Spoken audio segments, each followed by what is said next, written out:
Chinese tones are not that complicated. They're very logical and it might take a bit of time in the beginning to get used to them, but practice makes perfect. And the Chinese phrase for that is 熟能生巧. But don't worry, I'm going to explain all the tones in Mandarin, and after watching this video, you can come back to this phrase for more practice. So Mandarin has 4 tones and 1 neutral tone. If that sounds hard, then let me tell you that it could be a lot worse. For example, Cantonese has 6 tones. Maybe I'm going to explain them in another video if you're interested, so let me know. Let's start with the first tone in Mandarin, and that's a high flat tone. It sounds like Mao.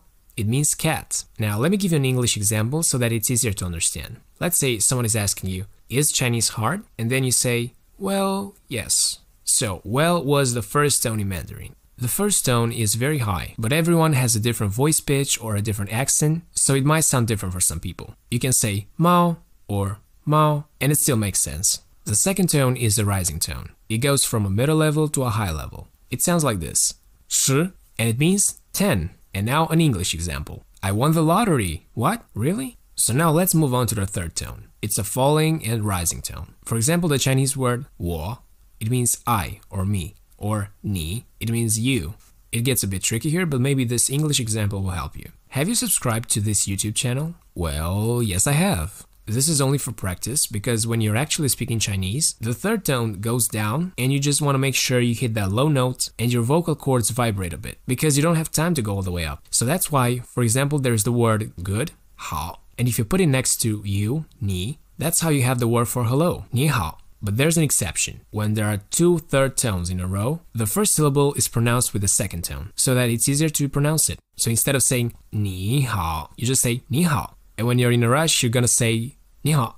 The fourth tone is a falling tone. It sounds like 是, and this one means to be in Mandarin. So you could say 我是你, I am you, which doesn't make a lot of sense unless you want to get into the spiritual realm, but that's for another video. And we use it in English, for example, when you're listening to someone talking and then we say, right, that's correct. Or it could also be an order or a command. For example, stop, you're talking too much already. But I'm gonna keep talking because there is one more tone and that is the neutral tone. It sounds like 是的. Now for this example, I use 2 syllables. The first syllable is 是, and I used it as an example for the fourth tone a few seconds ago. The other syllable is 的, and it's a particle. So can you feel the difference between a fourth tone and a neutral tone?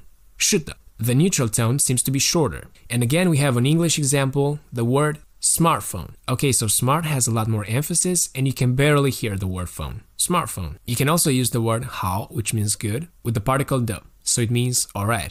好的. Now that you learned the Chinese tones, it's time for a simple tongue twister. 10是10, 4是4. 10 is 10, 4 is 4. And if you want to make it a lot harder, you can also use the word for 14, 14, and the word for 40, 40. So you can get a lot more creative. You can say 14 is not 40, 14不是40, and 40 is not 14, 40不是14. Okay, and if someone who doesn't know Chinese hears you, then it's gonna get weird, but at least you can speak Chinese. Those were the dreadful Chinese tones. Remember that nothing is impossible and we ain't fooling around. Thank you so much for watching this video. Don't forget to hit the like button, share the video, subscribe to my YouTube channel, and stay cool.